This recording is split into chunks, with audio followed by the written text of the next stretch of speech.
मैं हूं स्मिता कुमार और आप देख रहे हैं मेडी सर्कल। हमेशा की तरह हम आज भी एक इंटरेस्टिंग टॉपिक लेकर आपके सामने आए हैं। टीनेजर्स में एडिक्शन की समस्या, यानी जो हमारे टीनेजर्स है वो कहीं ना कहीं किसी न किसी नशे के शिकार हैं। वो चाहे सिगरेट हो, अल्कोहल हो, स्मोकिंग हो, अल्कोहल हो, गैम्बलिंग हो, ऐसे बहुत सारे एडिक्शंस हैं जिसकी वजह से हमारी जो ये यंगर जनरेशन है वो कई बार अपने फोकस से हट जा रही होती है। इसके बारे में थोड़ी और चर्चा करें, लेकिन पहले ये जानने की कोशिश करें कि क्या जब हम टीनेजर्स थे क्या हमने सब चीजें ट्राई नहीं की, या बहुत बार ऐसा हुआ कि हमारा खुद का पर्सपेक्टिव क्या था when we were expose to such new things, और कैसे फिर हम फोकस वापस अपनी पढ़ाई और अपनी चीजों पर ला पाए, अपने करियर पे ला पाए और कंसंट्रेट किया कि हमें हमारे लिए क्या सही है क्या गलत है। तो हर किसी की जिंदगी में दिखने के लिए, स्मार्ट दिखने के लिए हम ऐसे बहुत सारे गलत आदतों के शिकार हो जाते हैं और बाद में वो आदतें हम पे इतनी हावी हो जाती है कि हम उनसे अपना पीछा नहीं छुड़ा पाते।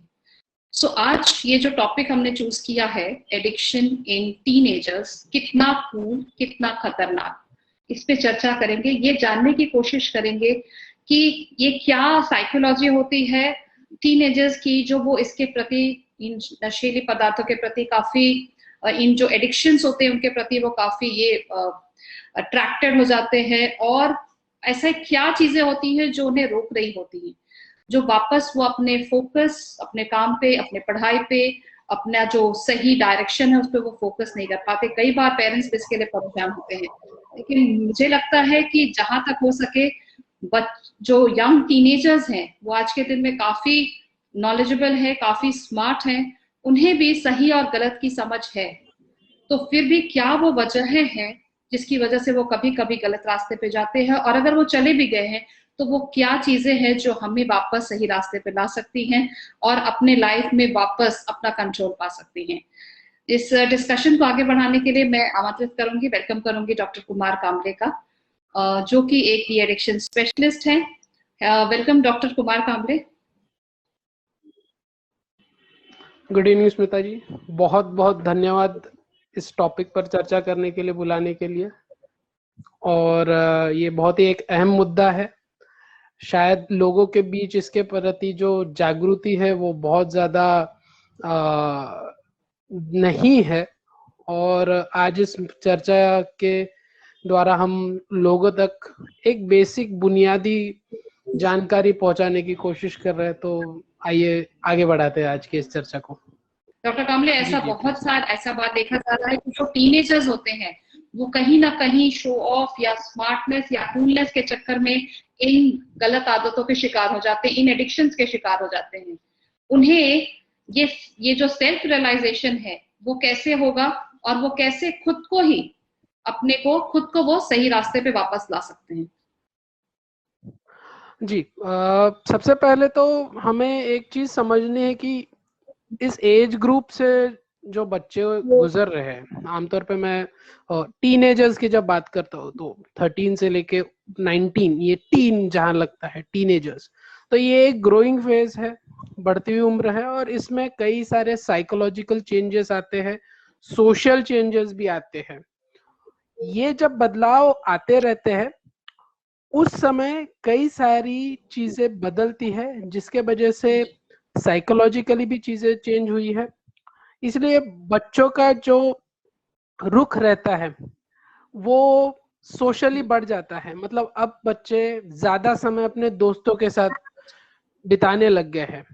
सो जब मैं एक ग्रुप का हिस्सा होता हूँ तो उस ग्रुप में क्या चीजें चलती है, मेरे दोस्त क्या प्रैक्टिसेस करते हैं, ये चीजें मायने रखती है। क्योंकि अगर मैं किसी ग्रुप का हिस्सा हूं तो उस ग्रुप की जो एक्टिविटी है मैं भी उस एक्टिविटी का हिस्सा बनना जरूरी हो जाता है, ताकि मैं इस ग्रुप में जेल हो सकूं, मैं इस ग्रुप में अपने आप को शामिल कर सकूं। तो अगर मेरे ग्रुप के दोस्त सिगरेट पीते हैं या बियर ट्राई करते हैं तो मैं भी करता हूँ, क्योंकि वो सब ट्राई कर रहे हैं इसलिए मैं भी कर रहा हूँ। और दूसरी बात ऐसी हो जाती है कि अगर मैं बार बार ऐसे दोस्त होते हैं जो बार बार आपको प्रेशराइज करते हैं कि ले ट्राई कर ले, एक बार पफ लेने से क्या फर्क पड़ता है, एक बियर ही तो है, बियर में तो कुछ दारू बीरू रहती नहीं है। तो ऐसे जो फंसाने वाले जो झांसे रहते हैं, वो हर बार ये डायलॉग्स इस्तेमाल किए जाते हैं और इस तरह से कई बार बोला जाता है कि कुछ नहीं होता, ले ले।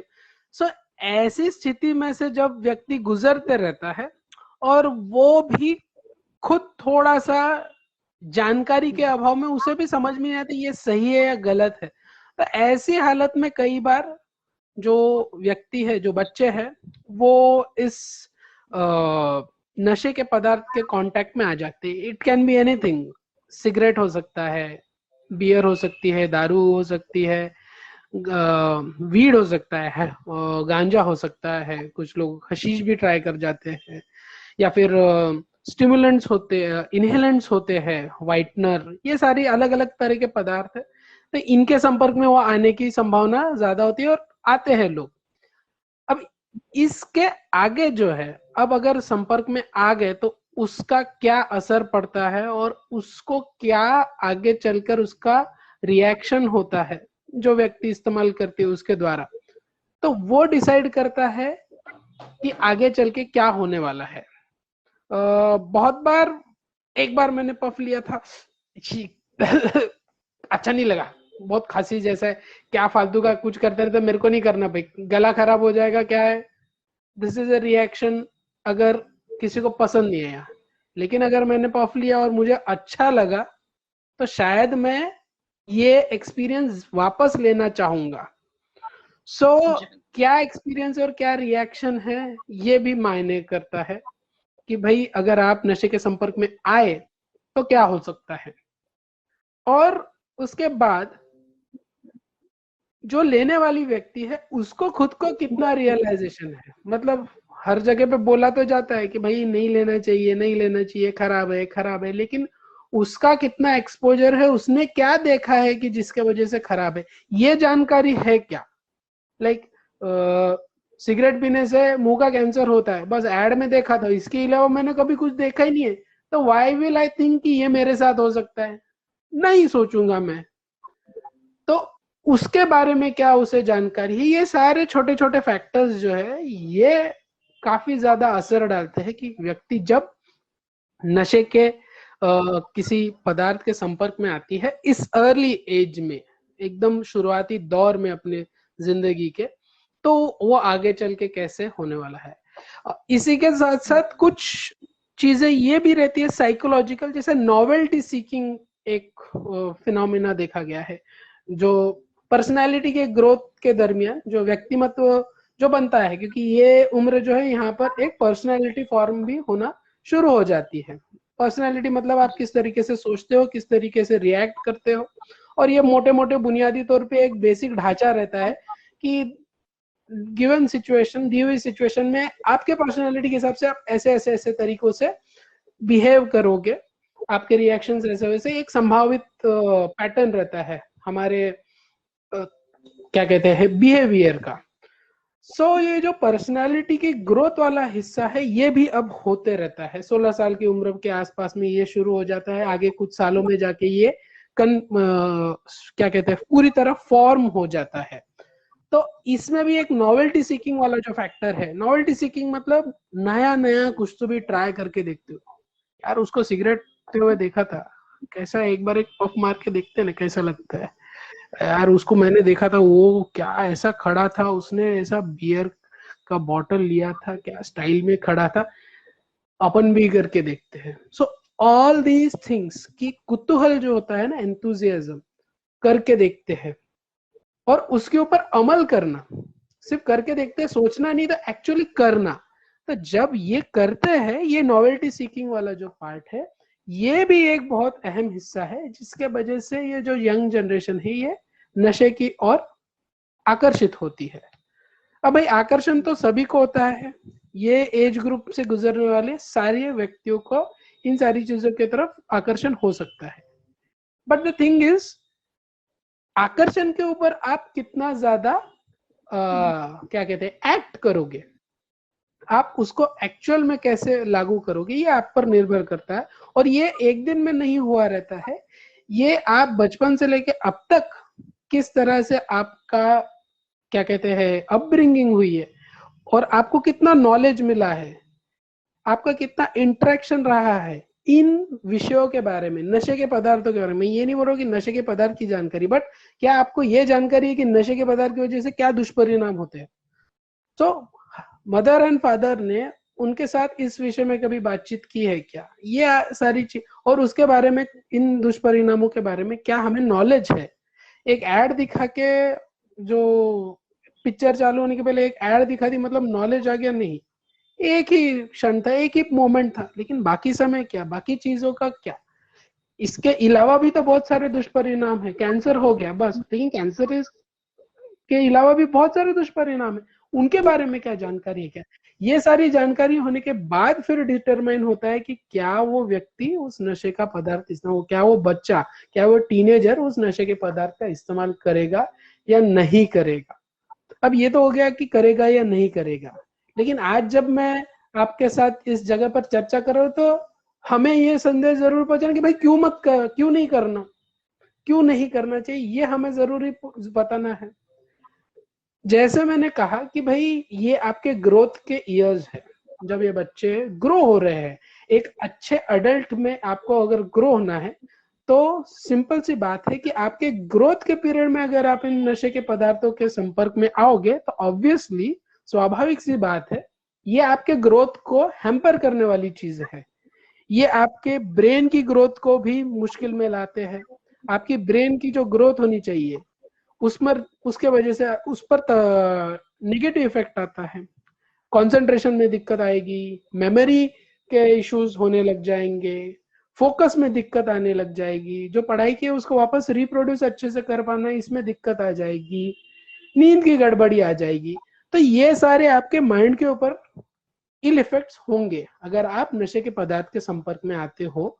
तो साथ ही साथ आपकी बॉडी जो ग्रो हो रही है, आपके बॉडी के अलग अलग हिस्से ग्रो हो रहे हैं, आपके मसल्स ग्रो हो रहे हैं, आपके बोन्स ग्रो हो रहे हैं, आपके हार्मोन्स रिलीज हो रहे हैं, इन सारे ग्रोथ के फीचर्स पर भी बुरा असर पड़ता है नशे के पदार्थ की वजह से। इस वजह से आपकी जो एज अ एक यंग चाइल्ड से लेके, एक बच्चे से लेके एक अच्छे अडल्ट के ग्रोथ के तरफ के रास्ते में अगर आप नशे के पदार्थ के संपर्क में आते हैं, तो ये सारे ग्रोथ को नेगेटिव इम्पैक्ट पड़ेगा, नेगेटिव परिणाम होंगे। उसके वजह से आपकी अडल्ट के तरफ जाने वाली जो जर्नी है, ग्रोथ की जर्नी है, उसमें दिक्कत आएगी। तो इसीलिए ये ज्यादा जरूरी है कि भाई नशे के पदार्थ के संपर्क में आने पर आपको नशा नहीं करना है। क्यों नहीं करना है? क्योंकि ये सारे नेगेटिव इम्पैक्ट्स होते हैं। अगर आपको इन सारे नेगेटिव इम्पैक्ट्स की जानकारी है तो ऑब्वियसली आप सोचोगे, बट कई बार इन नेगेटिव इम्पैक्ट्स की जानकारी नहीं होती। बस कोई तो ऐड देखी थी या कुछ देखा था, बस नथिंग, उसके अलावा और कुछ नहीं। तो अगर इसके बारे में थोड़े लोगों के, बच्चों के प्रति जानकारी हो जाती है, सो ये डेफिनेटली हेल्प करेगा बच्चों को नशे के पदार्थ से एक्सपोज होने के बावजूद उसका इस्तेमाल ना करने से टालने के लिए। बिल्कुल, जैसे सेक्सुअल एजुकेशन हम हमेशा टीनेजर्स को देते हैं, उसी तरह से अगर अर्ली गोइंग कॉलेज स्टेजेस में भी इन जो टीनेजर्स हैं उनको इसके जो इल इफेक्ट्स हैं, एडिक्शन के इल इफेक्ट्स बताए जाए, उनके जो दुष्परिणाम बताए जाए, तो वो काफी हद तक समझ सकते हैं कि इससे सिर्फ शरीर को और मानसिक तौर पे नहीं, और बहुत सारे प्रॉब्लम्स हो सकते हैं जो आगे जाके उन्हें एक सक्सेसफुल पर्सन बनने से रोक सकते हैं। आज के दिन में हर एक बंदा जो है वो सक्सेसफुल होना चाहता है, वो कभी भी से कम नहीं बनना चाहता, किसी से पीछे नहीं रहना चाहता है। तो अगर हमने उन्हें इस तरह से इसके बारे में बताएं कि ये जो चीजें हैं, ये जो एडिक्शंस हैं, तुम्हें तुम्हारे गोल से दूर ले जा सकती है, तुम्हें तुम्हारे सक्सेस से दूर ले जा सकती है, तो डेफिनेटली उनका प्रति जो ये जो रवैया है, उनकी जो एटीट्यूड है, वो डेफिनेटली चेंज होगी। और वो भले ही इस तरह के फ्रेंड्स, संगत या ग्रुप में आएंगे, वो जरूर अपना एक मेंटल एक स्टेबिलिटी ला पाएंगे, एक कंट्रोल ला पाएंगे कि वो इन ग्रुप में भी रहते हुए रिफ्रेन कर सके अपने को इस तरह की चीज। जी डॉक्टर। एग्जैक्टली। इसमें मैं एक और चीज ऐड करना चाहूंगा कि बच्चों को एक और चीज सिखानी बहुत जरूरी है। उन्हें ना बोलने की जो ट्रेनिंग है वो भी देनी जरूरी है। How to say no. अगर आपको अपने ग्रुप के लोगों के साथ आप जब रहते हो और किसी चीज को आप मानते नहीं हो, जैसे मुझे नशा नहीं करना है तो कोई मुझे अगर जबरदस्ती कर रहा है, तो how to say no, assertiveness skill जो बोलते हैं ना, मना करने की जो काबिलियत, उसकी ट्रेनिंग भी देना बहुत जरूरी है। एंड अगेन, ये एक दिन में नहीं होने वाली है। ये माता पिता अपने बच्चों को सिखाना, माता पिता का काम है कि वो अपने बच्चों को इसमें ट्रेनिंग दे, किस तरह सही तरीके से किसी को मना करे। अगर आपको कोई चीज नहीं करनी है तो उसके लिए सही तरीके से मना कैसे किया जाए, इसकी भी अच्छे तरीके से जानकारी होना जरूरी है। क्योंकि वही होता है जो पीयर प्रेशर जो कहते हैं, दोस्तों का मेरे ऊपर बहुत ज्यादा प्रेशर था इसलिए मैंने ले लिया। अगर ये सच्चे तुम्हारे दोस्त है तो वो तुम्हें ऐसी चीज के लिए क्यों प्रेशर में डालेंगे जो तुम मना कर रहे हो। सबसे पहली बात तो ये है, क्या वो सच्चा दोस्त है? कोई दोस्त अपने दूसरे दोस्त को, साथी को क्यों जबरदस्ती ऐसी चीज करने लगे जिसके लिए वो राजी नहीं है? तो सबसे पहला सवाल तो ये आ जाता है। और दूसरा, अगर नहीं करना है तो उसे सही तरीके से बोलना जरूर सीखो। तो इसकी ट्रेनिंग, इसकी जानकारी भी होना जरूरी है। आपके ना बोलने से क्या होगा? ज्यादा से ज्यादा क्या होगा? आपका वो दोस्त आपके साथ रहना बंद कर देगा, या आप उस ग्रुप में से निकाल दिए जाओगे। दुनिया में क्या वो इकलौता दोस्त या इकलौता ग्रुप है जिसके साथ हम रह सकते हैं? नहीं। ग्रुप आमतौर पे किस चीज से बनता है? एक लाइक माइंडेड लोगों के साथ बनता है, मतलब जिसमें सभी लोग एक जैसा सोचते हैं किसी भी एक विषय के लेके। वो ग्रुप किसी भी चीज से जुड़कर आ सकता है। मेरा क्रिकेट का ग्रुप है, मैं क्रिकेट खेलने जाता हूँ, ये मेरे दोस्त है, मैं इनके साथ रहता हूँ। या मैं म्यूजिक क्लास को जाता हूँ, उसके साथ वाला एक ग्रुप है। या मैं कॉलेज में जाता हूँ, उसका ग्रुप है। लेकिन अगर ये ग्रुप मेरे मेरे जो विशेष है, मतलब मेरी जो क्या कहते हैं, मेरा ओपिनियन है, उसको अगर रिस्पेक्ट करता तो ये मेरा एक सच्चा ग्रुप है। फिर उस ग्रुप में भले ही मैं और मेरा एक ही दोस्त क्यों ना हो, बट अगेन आपकी ओपिनियन की रिस्पेक्ट करने वाली जो व्यक्ति है, जो लोग है, वही आपके सच्चे साथी है। आपके ऊपर जबरदस्ती अगर कोई अपनी इच्छा थोप रहा है तो शायद वो आपके दोस्त नहीं है। Because friendship is about equal sharing of things and acceptance of as a person as you are. So मैं बदलाव नहीं करूंगा। दोस्त जो कहते हैं ना, अनकंडीशनल होता है दोस्ती, तो मैं क्यों मेरे दोस्त को बदलूं? और वो भी एक ऐसी चीज के लिए जिसके लिए ऑब्वियसली समाज में कई बार ऐसा कहा गया कि मत करो। सो ऐसी चीज के लिए तो जबरदस्ती करने वाले जो साथी है वो सच में क्या दोस्त है? ये सवाल भी पूछना जरूरी है। सो ये जानकारी भी बच्चों को होना ये कि बेटा मना करते हुए आना ये चाहिए। सवाल बिल्कुल, लेकिन कभी कभी डॉक्टर का हमने ये सवाल तो सही और गलत तराजू पर तौलना ही मुश्किल हो जाता है। उन्हें लगता है कि चूंकि मुझे इस ग्रुप में रहना है, वो नहीं चाहते कि उन्हें साइडलाइन किया जाए, इसलिए कई बार वो इस तरह के पीयर प्रेशर में आ जाते हैं। यहाँ पे आपने एक बात बहुत सही कही कि हमें किस तरह से नो कहने को आना चाहिए। You should know how to say no. That means आपको पता होना चाहिए कि जो चीज अगर मेरे लिए सही नहीं है, तो मुझे पसंद नहीं है, तो मैं वहां पे बिल्कुल ही ना कहूँ। जैसे कि दोस्ती बिल्कुल ही अनकंडीशनल होती है। आपके दोस्तों को इस चीज के लिए अगर आपको प्रेशराइज करना पड़ रहा है और आपको लग रहा है कि ये आपके ओपिनियन के खिलाफ है, तो काइंडली आप रीथिंक करें कि क्या आप सही ग्रुप में है कि नहीं। ऐसे बहुत सारे लोग हैं जो इस तरह के फ्रेंड्स और फ्रेंड सर्कल में रहते हैं, स्टिल वो अपना एक ओपिनियन मेंटेन करते हैं, अपनी आदतों के लिए काफी रिफ्रेन होते हैं, उनके वैल्यूज भी बिल्कुल अलग होते हैं, और इसके बजाय इन सब के बावजूद उनकी दोस्ती बिल्कुल कायम रहती है। तो ऐसा नहीं है कि अगर आप अपना ये ओपिनियन अपने फ्रेंड्स के सामने रखेंगे तो वो शायद आपके दोस्त न रहे। वो अगर आपके सच्चे दोस्त होंगे तो वो जरूर आपके इस ओपिनियन की इज्जत करेंगे, और आपको किसी भी गलत आदत के लिए या गलत चीजों के लिए वो आपको प्रेशराइज नहीं करेंगे। जी डॉक्टर। और इसमें एक सिंपल सी बात है कि मतलब ऐसा नहीं है कि आपको आपके ग्रोइंग ईयर्स में कभी ऐसी चीज को एक्सपोज नहीं हुआ, या मैं मेरे ग्रोइंग ईयर्स में ऐसे चीज को एक्सपोज नहीं हुआ। एक्सपोज हम सभी होने वाले हैं, ये यूनिवर्सल ट्रूथ है। और माता पिता कितना भी सोचे कि नहीं हम अच्छे बच्चों के साथ ही अपने बच्चों को रखना चाहेंगे, नहीं, ऐसा मुमकिन नहीं है।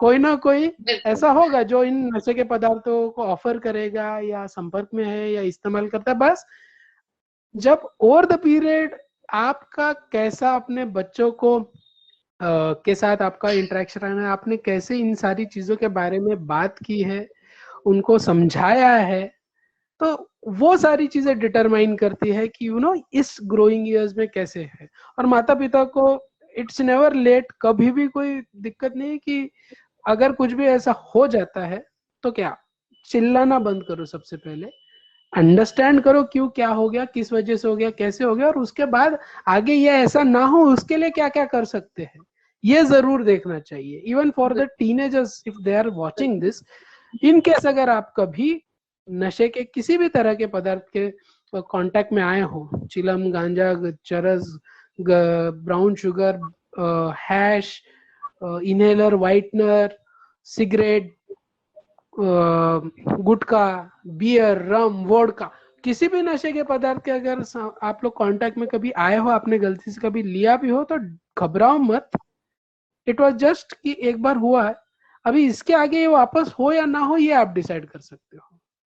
और मैं आपको यही सलाह दूंगा कि ये वापस ना हो, ये आपके पास हमेशा डिसीजन है और ये पावर आपके पास है, ये आप हमेशा कर सकते हो, ये आपके काबू में है। That is the best way to go about it. आप हमेशा इस डिसीजन को अपने काबू में, आपके काबू में है। जिस दिन आप ये डिसीजन खुद अंडर पावर होके उस आए हुए फीलिंग को वापस मिलने के हिसाब से वापस इस नशे के पदार्थ का इस्तेमाल करने लग जाते हैं, इसका मतलब वो नशे का पदार्थ जो है वो अभी आपको ओवर पावर करने लग गया है, अभी उसकी ज्यादा पावर है आपके ऊपर, वो आपको हावी होने लग गया है। सो अगर आपको जिंदगी में ना बोलने का पावर आपके पास रखना है तो ये नशे के पदार्थ के संपर्क में अगर एक गलती से एक बार भी आया हो तो वापस ना आए, इसके लिए हमेशा उससे दूर रहने के लिए जो भी कोशिशें करनी है। समझ लीजिए आपको पता है आपकी एक पार्टी होने वाली है जिसमें वो लोग ड्रिंक्स करने वाले हैं, ऐसा पता है, मत जाओ इस पार्टी में।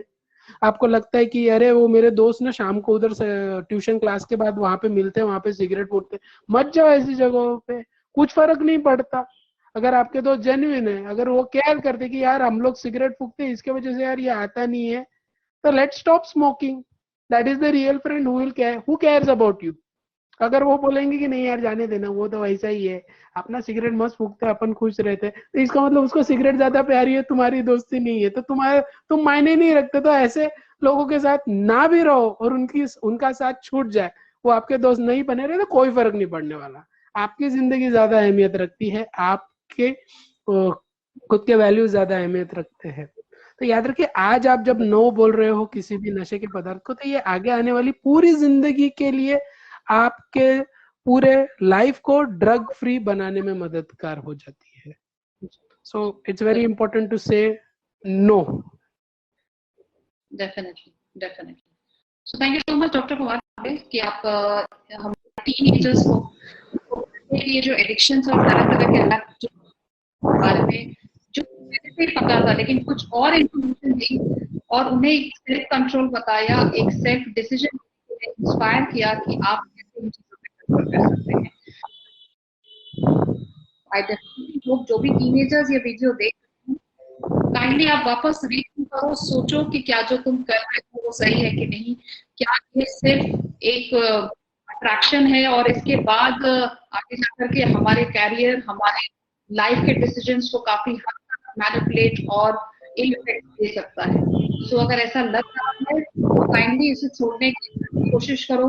अगर इसमें दिक्कतें आ रही है तो अपने माँ बाप से, अपने फ्रेंड से, अपने सीनियर से सलाह करो, उनसे बात करो, उनसे डिस्कस करो कि इससे हम लोग कैसे बाहर आ सकते हैं। Because it is only who can take yourself out of this.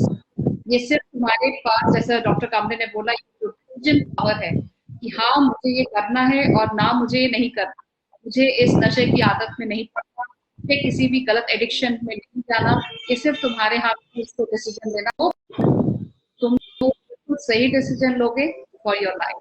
So thank you doctor Kamle for joining us. Thank you so much.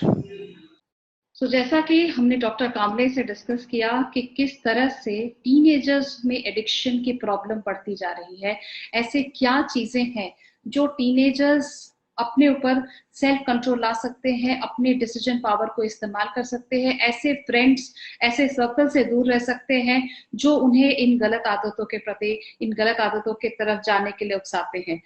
You are your own help and you are your own guardian. So इस वक्त parents की भूमिका जरूर होती है। Parents हमेशा चाहते हैं कि बच्चे हमेशा सही रास्ते पर चले। This is your growing age, ये तुम्हारे बढ़ने के दिन है, ग्रो करने के दिन है। और जो भी हमने डिस्कस किया कि जो एडिक्शंस है उसके काफी ज्यादा मेंटली भी होते हैं और फिजिकली भी होते हैं।